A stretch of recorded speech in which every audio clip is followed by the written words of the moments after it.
السلام علیکم ورحمۃ اللہ وبرکاتہ نحمده ونصلی علی رسولہ الکریم اعوذ باللہ من الشیطان الرجیم بسم اللہ الرحمن الرحیم۔ پارہ نمبر 28 کا خلاصہ۔ آغاز میں اللہ تبارک و تعالیٰ نے سیدہ خولہ رضی اللہ تعالی عنہ کا ایک واقعہ بیان فرمایا ہے جب ان کے خامد نے ان سے زہار کر دیا۔ زہار کا مطلب ہوتا ہے کہ اپنی بیوی کو اپنی ماں جیسی کہہ دینا، یعنی نکاح اور تعلق کے لحاظ سے کوئی شخص اپنی بیوی سے سخت ناراض ہو جائے تو زمانہ جاہلیت میں طلاق سے بھی سخت ترین الفاظ زہار والے الفاظ ہوا کرتے تھے، یعنی یہ کہہ دینا انت علیہ کظہر امی، تو میرے لیے اس طرح حرام ہو گئی جس طرح میرے لیے میری ماں حرام ہے، یعنی کہ نکاح کے لحاظ سے میری ماں حرام ہے تو نکاح کے تعلق کا تیرے ساتھ بھی اسی طرح حرمت کا تعلق ہو گیا۔ تو طلاق سے بھی سخت حرمت اور سخت ترین ناراضگی وہ زہار کے ساتھ کی جاتی تھی۔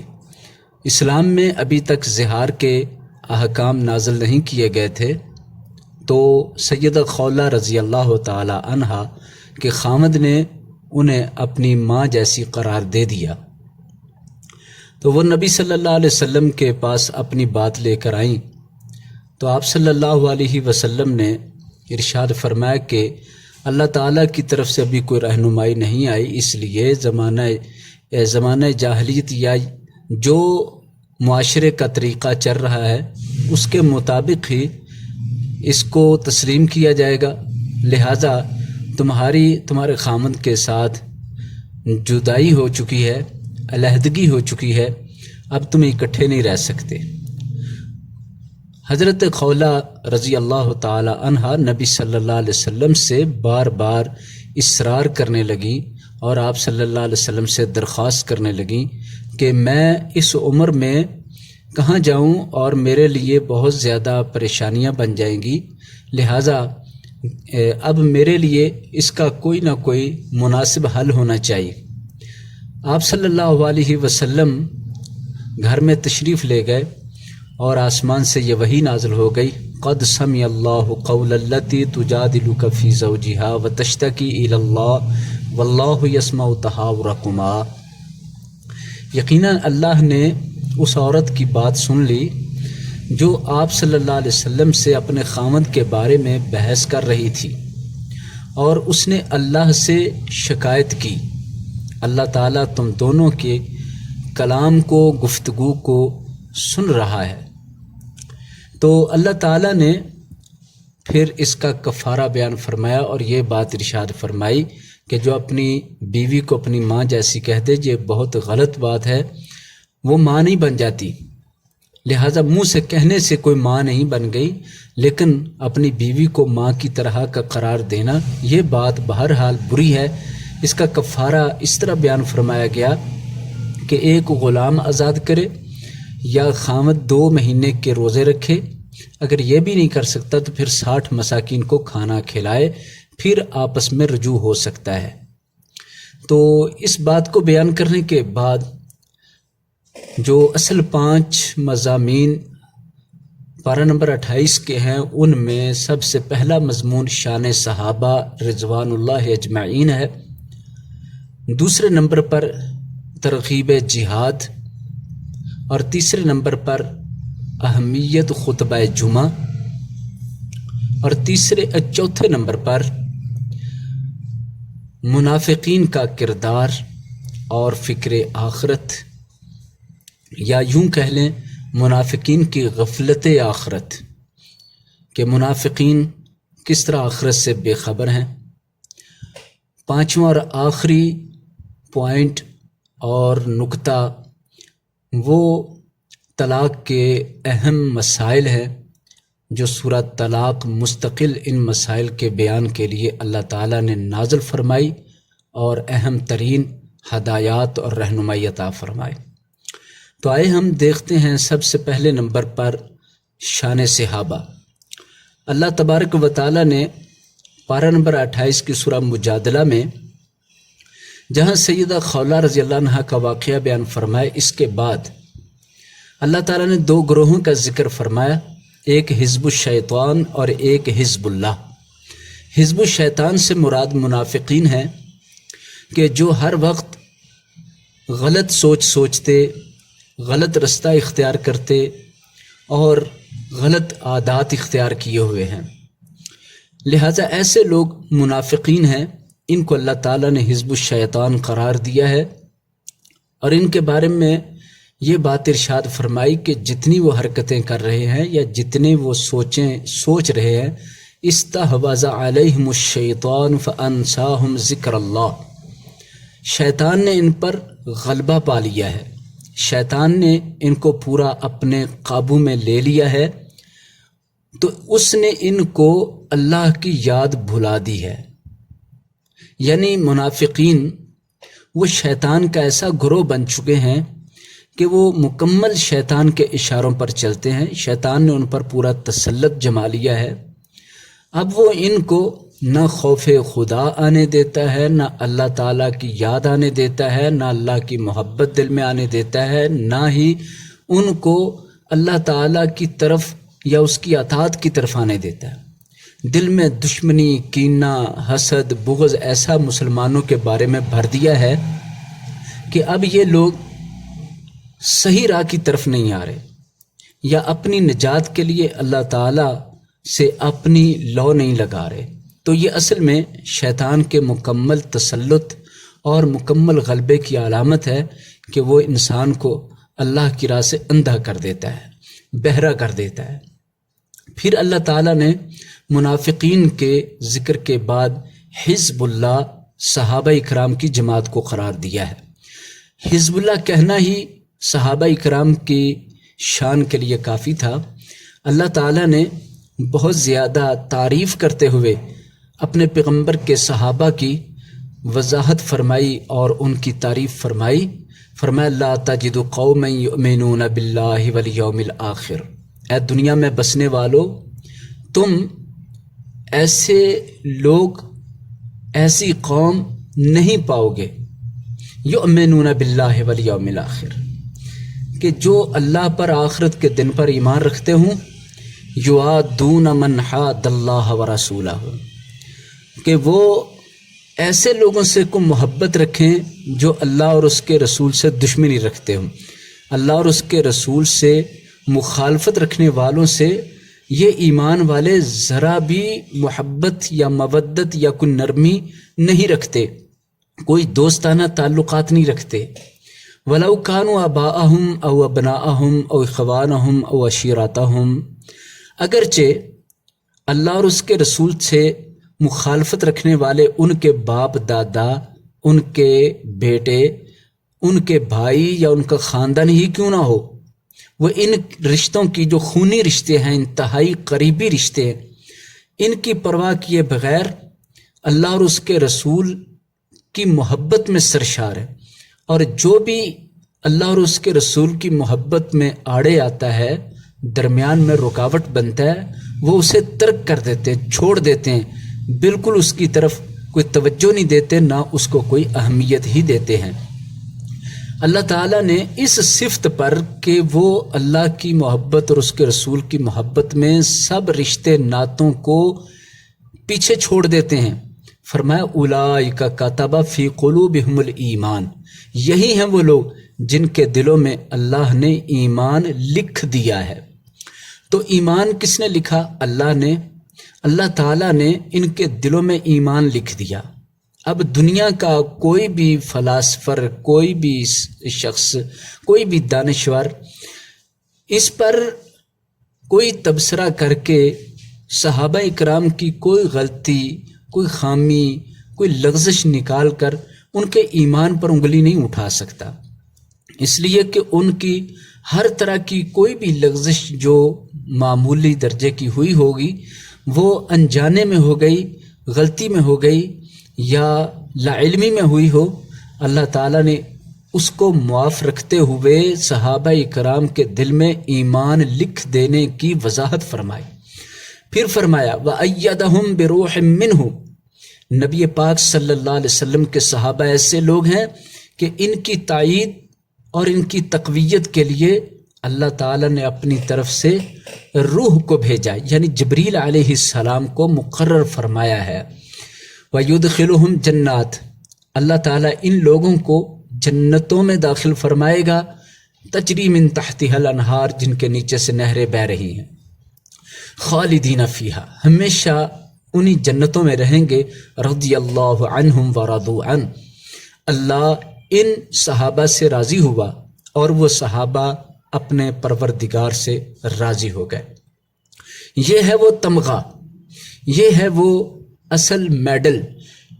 جو اللہ تعالیٰ نے صحابہ اکرام کے ایمان کا سجایا ہے، رضی اللہ عنہم ورضوا عنہ۔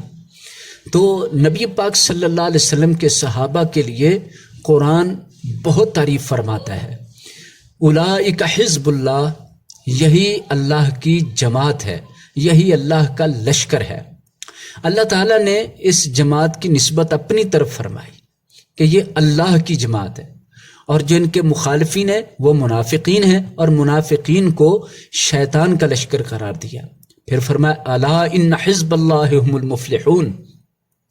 خبردار اللہ کی جماعت وہی لوگ کامیاب ہونے والے ہیں۔ یہ تو سورہ مجادلہ میں تھا، اور بہت زیادہ وضاحت صحابہ اکرام کے ایمان کی، ان کے نتیجے کی، ان کی صفات کی گئی ہے، ان کا میڈل بیان کیا گیا، ان کا رتبہ اور رینک بیان کیا گیا، ان کا جنت کا مالک ہونا بیان کیا گیا۔ تو پھر اس کے بعد سورۃ الحشر میں اللہ تعالیٰ نے یہودیوں کی منافقت کا اور یہودیوں کی خرابیوں کا ذکر کرنے کے بعد پھر صحابہ اکرام کا ذکر اس طرح فرمایا تاکہ دنیا پر قیامت تک آنے والے لوگوں کے لیے نبی پاک صلی اللہ علیہ وسلم کی اس جماعت کی شان و شوقت ان کے دلوں میں بیٹھ جائے، اسی شان و شوقت سے آگاہ ہو جائے۔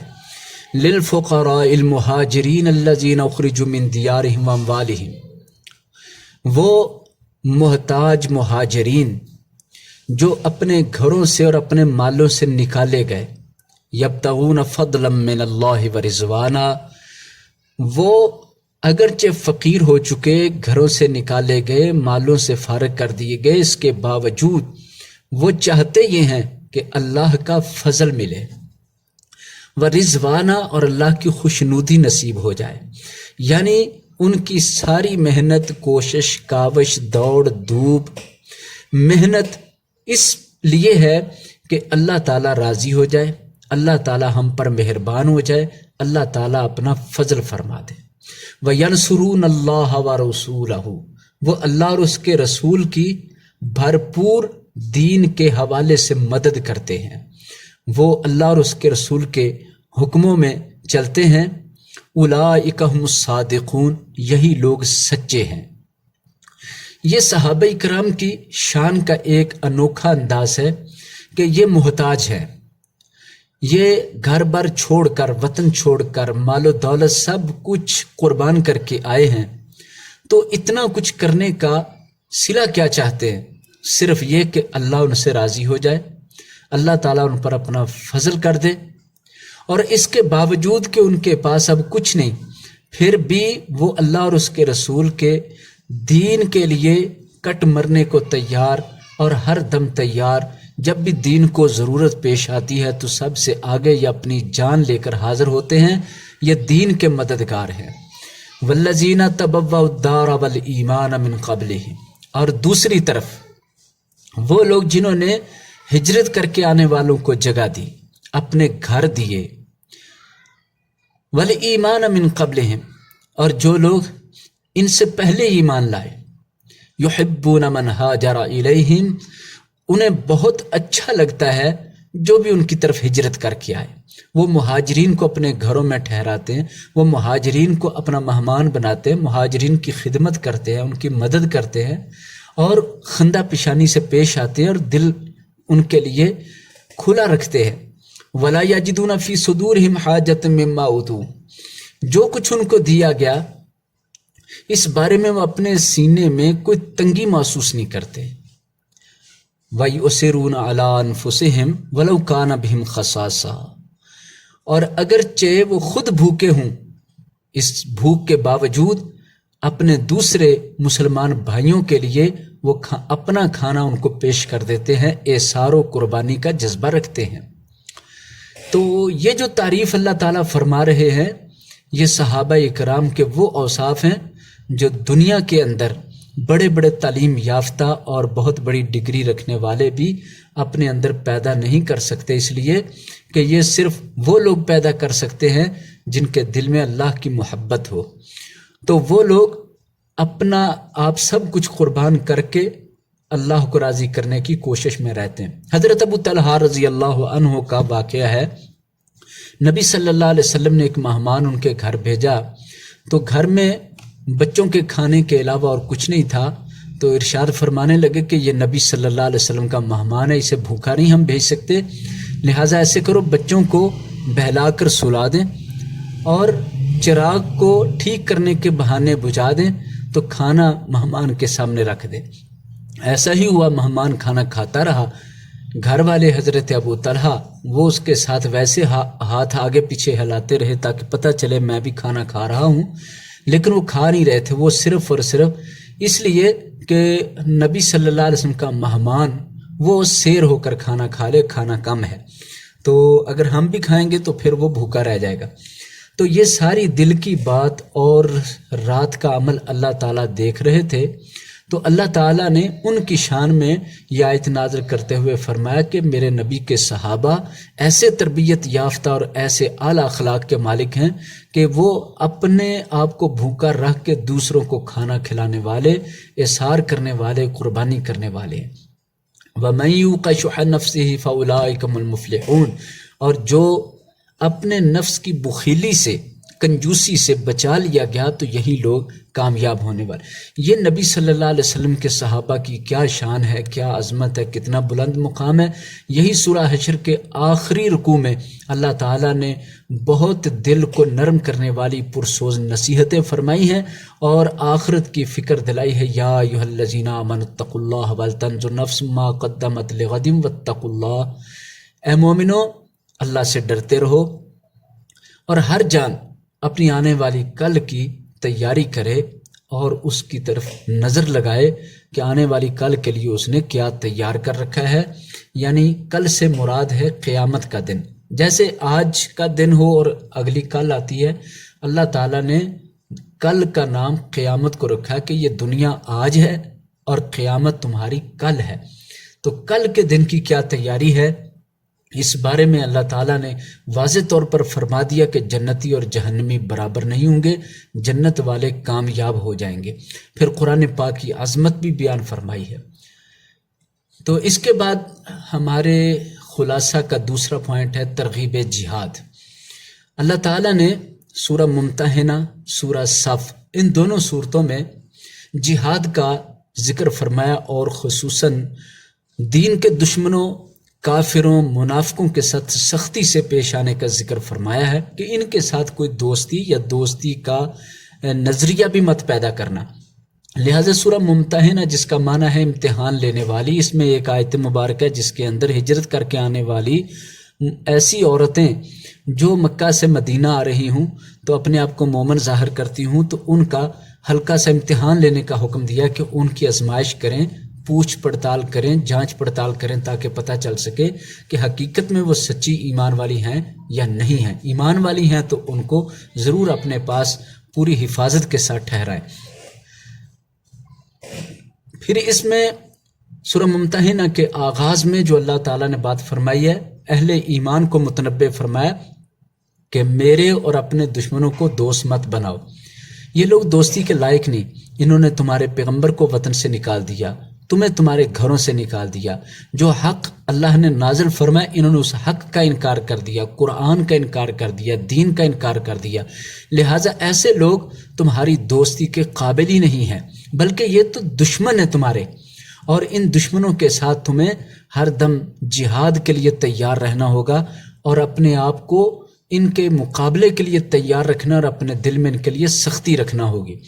تو ایک صحابی رسول سیدنا حاطب بن ابی بلتع رضی اللہ تعالی عنہ جو بدری صحابی ہیں، بہت اعلیٰ اور عظیم درجے کے صحابی ہیں، فتح مکہ کے موقع پر جب نبی صلی اللہ علیہ وسلم نے تیاری کا حکم دیا کہ مکہ پر ہم حملہ کریں گے اور اچانک کریں گے تاکہ کسی کو خبر نہ ہو اور کوئی لڑائی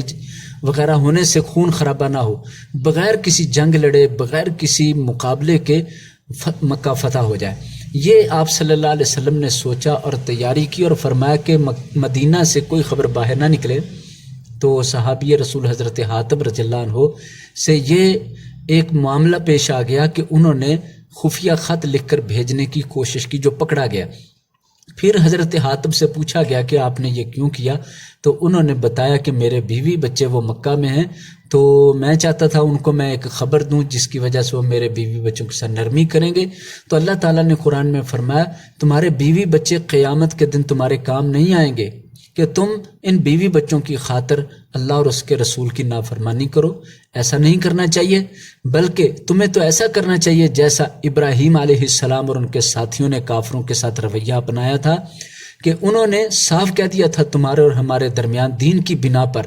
دشمنی اور بغض رہے گا، نفرت رہے گی، لہٰذا اگر تم چاہتے ہو کہ ہم ایک ہو جائیں تو تم ایک اللہ وحدہ لا شریک پر ایمان لے آؤ، تو پھر ممکن ہے۔ اس کے علاوہ تمہارے اور ہمارے درمیان کبھی کوئی دوستی، کبھی کوئی اچھے تعلق پیدا نہیں ہو سکتے۔ تو اللہ تعالیٰ نے ابراہیم علیہ السلام کی اس بات کا حوالہ دیا جو انہوں نے کافروں سے بیزاری کا اعلان کیا اور ان سے بالکل الگ تھلگ ہو کر ہر ہمدردی جو ان کو دی جا سکتی تھی اس کو چھوڑ دیا۔ تو اللہ تعالیٰ فرماتے ہیں کافروں کے بارے میں اپنے دل کے اندر کبھی مت سوچو کہ وہ تمہارے لیے کبھی ہمدرد ہوں گے۔ جب بھی وہ تم پر غلبہ پائیں گے تو تمہارا نقصان کریں گے، زبان سے ہاتھ سے تم کو تباہ برباد کرنے کی کوشش کریں گے۔ پھر اس کے بعد اللہ تعالیٰ نے سورہ صف میں ارشاد فرمایا ان اللہ یحب الذین یقاتلون فی سبیلہ صفا، اللہ تعالیٰ ان لوگوں سے محبت فرماتا ہے جو اللہ کی راہ میں صف باندھ کر کافروں سے لڑائی کرتے ہیں، یعنی ان سے دوستی نہیں، نرمی نہیں، نہ زبان سے، نہ ہاتھ سے، نہ ہتھیار سے، بلکہ سختی سے پیش آتے ہیں، اور وہ ایسی صف بناتے ہیں کأنہم بنیان مرصوص، گویا کہ وہ چونا گچ کی ہوئی مضبوط ترین دیوار ہیں۔ اس طرح وہ ڈٹ کر اور مضبوط دیوار کی طرح مقابلے میں کھڑے ہو جاتے ہیں۔ تو اللہ تعالیٰ نے جہاد سے محبت فرمائی، جہاد کرنے والے مجاہدین جو نبی صلی اللہ علیہ وسلم کے دور کے صحابہ اکرام تھے، جو ہجرت کر کے آئے اور ہاتھ میں ہتھیار لے کر، تلوار لے کر جہاد کے لیے اپنی جانیں پیش کر دیں، اور انصار نے نبی صلی اللہ علیہ وسلم کے ساتھ اپنے کیے ہوئے وعدے کو پورا کرتے ہوئے بھرپور آپ صلی اللہ علیہ وسلم کی حفاظت فرمائی اور جہاد میں حصہ لیا۔ اللہ تعالیٰ ایسے مجاہدین کی تعریف فرماتا ہے کہ اللہ تعالیٰ ان لوگوں سے محبت فرماتا ہے، ان لوگوں کو پسند کرتا ہے، ان لوگوں کو اپنا دوست قرار دیتا ہے جو اللہ کی راہ میں مضبوط صف بنا کر لڑائی اور جہاد کے لیے کھڑے ہو جاتے۔ پھر فرمایا ان کافروں کی بات کرتے ہوئے یہ تو یریدون لیطفئوا نور اللہ، وہ چاہتے ہیں کہ اللہ کا دین، اللہ کا نور بجھا دیں، وہ بجھانا چاہتے ہیں، اور اللہ تعالیٰ یہ چاہتا ہے هو الذی ارسل رسولہ بالہدی ودین الحق لیظہرہ علی الدین کلہ، اللہ تعالیٰ چاہتے ہیں کہ دین اسلام کو غالب کر دے، وہ اسی لیے اس نے اپنا رسول بھیجا اور اسی لیے اس دین کو نازل فرمایا تاکہ پیغمبر صلی اللہ علیہ وسلم تلوار کے ذریعے اور دلائل کے ذریعے اور اپنے اخلاق کے ذریعے اس دنیا کے اندر رب کے دین کے غلبے کے لیے اپنے ساتھیوں کو لے کر بھرپور کوشش کریں اور دین کو غالب کریں۔ اللہ کی یہ منشا اور یہی چاہت ہے، اس لیے کہ اللہ کے ہاں صرف ایک ہی دین سچا ہے، ایک ہی دین مقبول ہے، ایک ہی دین درست ہے، وہ ہے دین اسلام۔ وَمَن يَبْتَغِ غَيْرَ الْإِسْلَامِ دِينًا فَلَن يُقْبَلَ مِنْهُ، اسلام کے علاوہ کوئی بھی دین ہو اللہ کے ہاں وہ قبول نہیں کیا جائے گا۔ اسلام کو برتری ہے، اسلام کی بلندی ہے، اسلام اعلیٰ ہے، اسلام ہی کھرا اور سچا برحق مذہب ہے، باقی سب کے سب باطل اور بالکل نچلے درجے جن کی کوئی ویلیو نہیں ہے، اللہ کے ہاں ذرا بھی اہمیت نہیں ہے۔ دنیا کے اندر وہ جیسے بھی چاہیں اپنے اپنے طریقے اختیار کریں، جہاں کہیں اسلامی ممالک کے اندر کافر ہیں وہ اپنے اپنے گرجے میں، مندر میں، اپنے اپنے کلیسا میں عبادت کریں، لیکن ان کو کسی طرح بھی اسلام پر برتری کی کوئی اجازت نہیں ہے۔ اسلام برتر ہے، باقی سب اس کے ماتحت ہیں، وہ اپنے اپنے حساب سے اپنا کام کر سکتے ہیں۔ تو پھر ارشاد فرمایا یا ایھا الذین آمنوا ھل ادلکم علی تجارۃ تنجیکم من عذاب علیم، مومنو کیا میں تمہیں ایک ایسی تجارت اور کاروبار نہ بتاؤں جو تمہیں اللہ کے دردناک عذاب سے بچائے؟ تم اللہ رسول پر ایمان لاتے ہو تو اللہ کی راہ میں جان و مال سے جہاد کرتے ہو، یہ بہتر ہے تمہارے لیے اگر تم جانتے ہو۔ یعنی یہاں جہاد کو ایک ایسی تجارت قرار دیا ہے جو عذاب علیم سے نجات دلاتی ہے، جہاد کو ایسا کاروبار قرار دیا ہے جو بہت بہتر اور خیر پر مبنی ہے۔ پھر فرمایا کہ جہاد کے فضائل اور کتنے زیادہ ہیں، یغفر لکم ذنوبکم، جہاد کی بدولت اللہ تعالیٰ تمہارے سب گناہوں کو بخش دے گا، ویدخلکم جنات تجری من تحتها الانہار، اور جہاد کی برکت سے تمہیں ایسی جنتوں میں داخل فرمائے گا جن کے نیچے سے نہریں بہ رہی، ومساکن طیبۃ فی جنات عدن، ہمیشہ کی جنتوں میں تمہیں پاکیزہ ستھرے اور عمدہ مساکن عطا کیے جائیں گے، عمدہ رہائشیں عطا کی جائیں گی، ذالک الفوز العظیم، یہ بڑی کامیابی ہے۔ تو اللہ تعالیٰ نے کامیابی کا لفظ جہاں جہاں بھی بولا ہے وہ دین کے حوالے سے ہی لوگوں کے لیے فرمایا گیا۔ دنیاوی طور پر کوئی کتنا بھی بڑے درجے پر ہو، اللہ تعالیٰ نے اس کو کامیابی نہیں فرمایا۔ فوز عظیم صرف اللہ کی راہ میں زیادہ سے زیادہ قربانی دینے اور زیادہ محنت کرنے پر اور بڑے اعلیٰ درجے کے اعمال کرنے پر فرمائی گئی ہے۔ وَأُخْرَىٰ تُحِبُّونَهَا نَصْرٌ مِّنَ اللَّهِ وَفَتْحٌ قَرِیب، ایک تو آخرت کے فائدے ہیں جہاد کی وجہ سے، اور دوسرے وہ فائدے ہیں جن کو تم چاہتے ہو، یعنی دنیا میں فتح اور مال غنیمت ملے، تو وہ بھی اللہ کی طرف سے مدد اور فتح بہت جلد نصیب ہونے والی ہے۔ وَبَشِّرِ الْمُؤْمِنِينَ، یہ مجاہدین ایسے سچے مومن ہیں کہ ان کو اللہ کی طرف سے خوشخبریاں سنا دے۔ تو یہ جہاد پر بہت زیادہ اللہ نے ترغیب دی، بہت زیادہ اللہ تعالیٰ نے اس کا شوق دلایا اور دلوں کو ابھارا ہے کہ وہ جہاد کی راہ کو اختیار کریں۔ جہاد کی راہ اللہ کی پسندیدہ راہ ہے، جہاد کے ساتھ دنیا کے اندر غلبہ اور عزت ہے، جہاد کی وجہ سے جلدی رب کے ہاں منظور نظر ہونا، رب کا پسندیدہ محبوب بننا ہے، اور رب کی جنت کا سب سے شارٹ کٹ رستہ، سب سے مختصر ترین رستہ وہ جہاد فی سبیل اللہ ہے۔ پھر اس کے بعد خطبہ جمعہ کی اہمیت میں ایک سورہ مبارکہ مکمل سورہ جمعہ ہے، جس میں یہود و نصارہ کی باتیں بھی بیان ہوئی اور نبی صلی اللہ علیہ وسلم کے بارے میں سیدنا عیسیٰ علیہ السلام کی وہ بشارت کا بھی ذکر کیا گیا، جو انہوں نے فرمایا کہ میرے بعد وہ آخری پیغمبر جس کا نام احمد ہے وہ آنے والا ہے۔ تو پھر فرمایا کہ اے اہل ایمان، اذا نودی للصلاۃ من یوم الجمعۃ فاسعوا الی ذکر اللہ، جب تمہیں جمعہ کے دن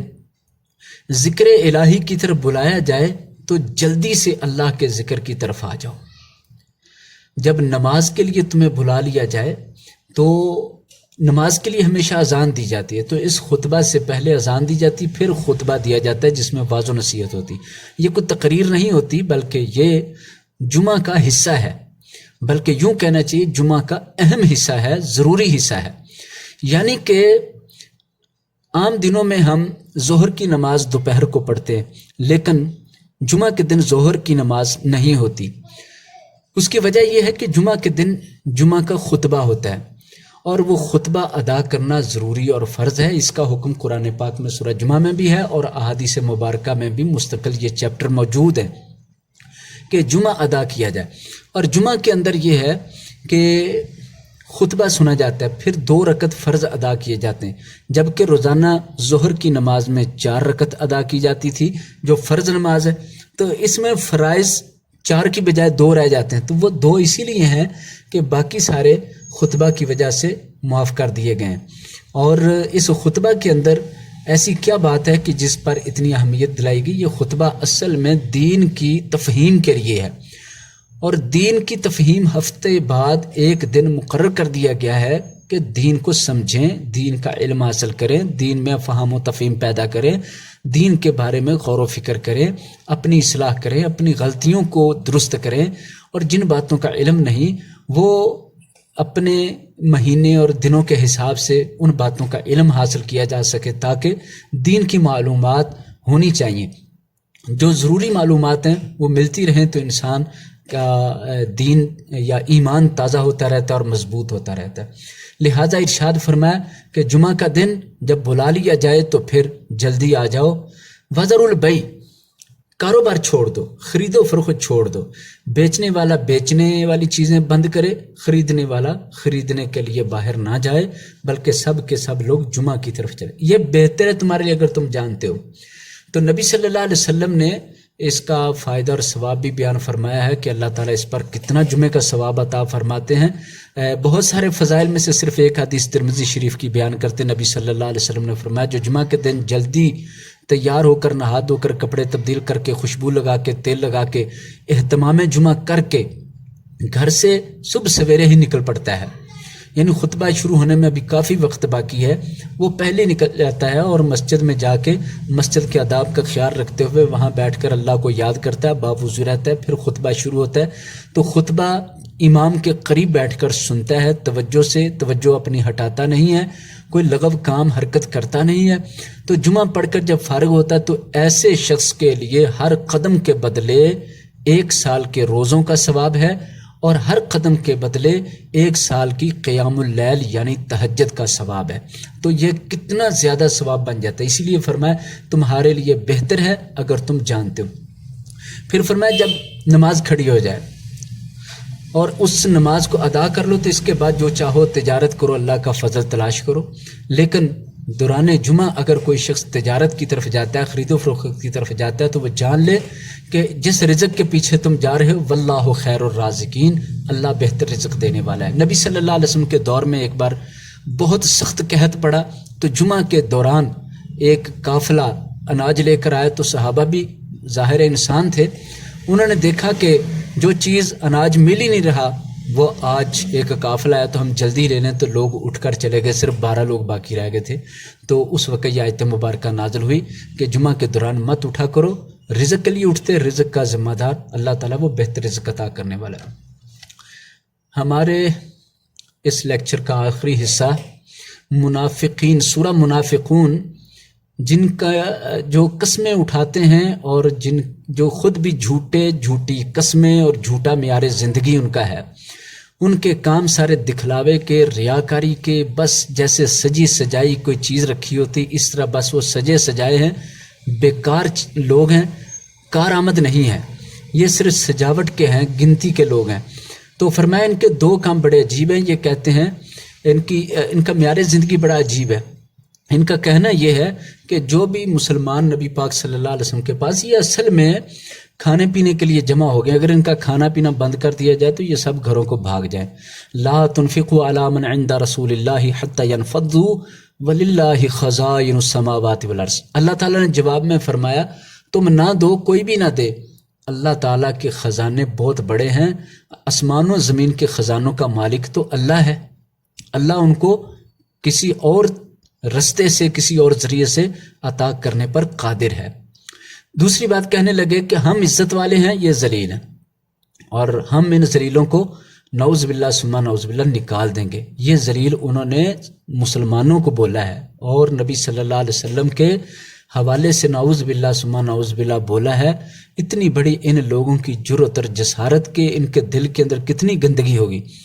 تو اللہ تعالیٰ نے جواب میں فرمایا وَلِلَّهِ الْعِزَّةُ وَرَسُولِهِ، منافقو تم کہاں سے عزت والے بن گئے اور تم کہاں سے کسی کو ذلیل کہنے لگ گئے، تم کہاں سے کسی کو نکالو گے رکھو گے؟ عزتوں کا مالک اللہ ہے، اور اللہ نے جس کو عزت عطا فرمائی وہ سب سے زیادہ عزت والا رسول ہے، پھر مومنین ہیں۔ لیکن منافقوں کو یہ بات سمجھ نہیں آ سکتی۔ اس کے بعد سورۃ تغابن، تغابن کا معنی ہوتا ہے ہار جیت، تو قیامت کو یوم التغابن کے نام سے یہاں ذکر کیا گیا، اور قیامت کا دن ہار جیت کا دن قرار دیا گیا کہ کئی ہار جائیں گے اور کئی جیت جائیں گے، یعنی اس سورہ میں آخرت کی فکر بیان کی گئی ہے۔ اس کے بعد سورۃ طلاق ہے، اس میں طلاق کے احکام ہیں۔ تو اللہ تعالیٰ نے جو احکام بیان فرمایا ان میں سے 3-4 ہم بیان کر لیتے ہیں۔ سب سے پہلے عدت کا مسئلہ بیان فرمایا کہ عورت کی عدت طلاق کے بعد 3 ماہ ہوتی ہے، تو عدت کے دوران میں طلاق دینے کی اجازت ہے۔ اگر کوئی طلاق دینا چاہتا ہے تو وہ طلاق اس طرح دے کہ طہر کے اندر، یعنی پاک حالت میں، ناپاکی کی حالت میں نہ دی جائے، رکنا چاہیے، صبر کرنا چاہیے۔ اگر کوئی بول دیتا ہے طلاق تو وارد ہو جائے گی، لیکن گناہ گار ہوگا اس لیے کہ اس نے غلط دنوں میں طلاق دی ہے، تو ان دنوں میں طلاق نہیں دی جا سکتی۔ طلاق ہو جائے گی لیکن اس کے 3 مہینے ہوتے ہیں، اس میں صلح ہو سکتی، لیکن طلاق دینے کے لیے سمجھ سوچ ٹھہراؤ ہونا چاہیے، فیصلہ کرتے وقت اس پر غور و فکر ہونا چاہیے۔ یہ کوئی ایسی چیز نہیں ہے کہ اچانک منہ سے بول دیا یا غصے سے بول دیا یا کسی بھی وجہ سے بول دیا۔ اللہ تعالیٰ کے ہاں سب سے ناپسندیدہ الفاظ جو ہیں وہ طلاق کے ہیں۔ اگرچہ طلاق شریعت نے جائز رکھی کہ ضرورت پیش آئے، بڑی ایمرجنسی بن جائے، کوئی بہت مشکل بن جائے تو دے سکتے ہیں، لیکن یہ صرف اور صرف اس حالت میں دی جائے، اس کے علاوہ اللہ کو بہت ناپسندیدہ ہے۔ تو عدت میں طلاق دی جائے اور عدت کو شمار کیا جائے، 3 مہینے عدت ہے، اس کے اندر رجوع کرنے کی اجازت ہے، اور رجوع کے اسباب بھی اللہ تعالیٰ نے خود پیدا فرما رکھے ہیں کہ عورت اپنے خامد کا گھر چھوڑ کر نہ جائے اور خامد اپنی بیوی کو اپنے گھر سے نہ نکالے، اسی جگہ اسی گھر میں اکٹھے رہیں گے۔ اللہ تعالیٰ یہ چاہتے ہیں لعل اللہ یحدث بعد ذلک امرا، کہ اس کے بعد یعنی طلاق کے بعد پھر دوبارہ سے ان کی صلح ہو جائے، ان کا رجوع ہو جائے۔ تو اللہ تعالیٰ یہ چاہتے ہیں اگر آج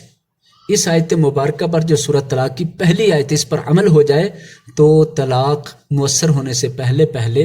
رجوع کی صورت پیدا ہو جاتی ہے، کوئی طلاق ہی نہ ہو بلکہ ہر ہونے والا ایسا معاملہ وہ اسی دن، اگلے دن، 2-3 دن کے اندر حل ہو جائے، جو اللہ تعالیٰ نے فرمایا کہ اللہ تعالیٰ اس کے بعد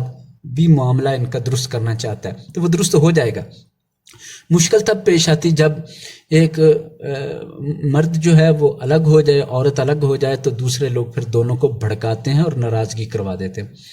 پھر ایک اور بات ارشاد فرمائی کہ طلاق ہے یا رجوع ہے یا صلح ہے، جو بھی ہے اس پر کم از کم 2 گواہ ہونے چاہیے۔ پھر اس کے بعد یہ بھی ارشاد فرمایا کہ اگر کسی کو طلاق کی عدت سمجھنے میں دشواری ہو، اس کے حیض وغیرہ بند ہو جائیں، ماہواری بند ہو جائے، تو وہ 3 مہینے عدت گزارے۔ اگر حاملہ عورت ہے تو وہ بچے کو جنم دے گی تو اس کی عدت ختم ہوگی۔ اس کے دوران جو نان و نفقہ اور سکنا ہے، یعنی عورت کا خرچہ اور عورت کی رہائش کا خرچہ، یہ میاں کے ذمہ ہوگا۔ عدت 3 مہینے ہے یا اس سے بڑھ جاتی ہے یا اس سے کم ہے، جتنا بھی ہے، تو عدت کے دوران سارا خرچہ رہائش کا اور کھانے پینے کا، علاج معالجے کا، وہ سب خامد کے ذمہ ہوتا ہے۔ پھر اللہ تعالیٰ فرماتے ہیں کوئی بھی فریق دوسرے کی مجبوری سے فائدہ نہ اٹھائے، عورت مرد پر خرچہ زیادہ نہ ڈالے اس کی طاقت سے، اور مرد عورت پر زیادہ بوجھ، زیادہ ذمہ داری نہ ڈالے اس کی طاقت سے بڑھ کر، کیونکہ اللہ تعالیٰ سب کچھ جانتا ہے۔ تم آپس میں ایک دوسرے سے زیادتی نہ کرو۔ پھر ارشاد فرمایا اللہ سے ڈرو، کیونکہ آپس کے جھگڑے، آپس کے اختلافات میں لوگ ضد میں آ جاتے ہیں اور اللہ تعالیٰ کو بھول جاتے ہیں۔ اللہ سے ڈرتے رہو، کوئی ظلم زیادتی نہ کرو۔ جو اللہ سے ڈرے گا اللہ اس کے لیے مشکلات سے نکلنے کا رستہ بھی عطا فرمائے گا، اسے ایسی جگہ سے رزق عطا فرمائے گا جہاں سے اس کو وہم و گمان نہ تھا۔ جو اللہ سے ڈرتا ہے اللہ تعالیٰ اس کے کام میں آسانی کر دیتا ہے، جو اللہ سے ڈرتا ہے اللہ اس کے گناہ معاف کر کے اس کا اجر بڑھا دیتا ہے۔ اس کے بعد سورہ تحریم جو اس پارے کی آخری سورہ ہے، 28ویں پارے کی، اس میں اللہ تعالیٰ نے حلال و حرام میں بیویوں کی خوشنودی کو درمیان میں لانے سے منع کیا کہ بیویوں کی وجہ سے کسی حلال شے کو حرام مت کرو۔ پھر اس کے بعد اللہ تعالیٰ نے 2 مثالیں پیش کی ہیں کہ ایک تو حضرت لوط اور حضرت نوح علیہ السلام کی ازواج ہیں، اگرچہ وہ پیغمبر کی بیویاں ہیں، پیغمبر کے گھر میں کھانے پکاتی رہی، کپڑے دھوتی رہی، گھر کی صفائی کرتی رہی، سارے کام کرتی رہی، اولاد کو جنم دیا، اس کے باوجود ایمان نہیں لائی تو وہ جہنم میں چلی گئیں۔ اگر ایمان نہ کوئی لائے، اگرچہ وہ پیغمبر کی بیوی ہو، خدمت گار ہو، پیغمبر کی ساتھی ہو، تو وہ جہنم جائے گی۔ دوسری طرف فرعون کی بیوی سیدہ آسیہ ہیں اور حضرت مریم علیہ السلام ہیں، وہ جنت کی مالک ہیں، اس لیے کہ انہوں نے اللہ کی فرما برداری کی، ایمان کی راہ پر چلیں تو اللہ نے ان کے لیے جنت مقرر فرمائی۔ اللہ سے دعا ہے کہ ہمیں اس پارے کے خلاصہ سے فائدہ حاصل کرنے کی توفیق عطا فرمائے، قرآن و حدیث پہ عمل کی توفیق عطا فرمائے۔ صلی اللہ تعالیٰ علیہ وسلم، وآخر دعوانا الحمد للہ رب العالمین۔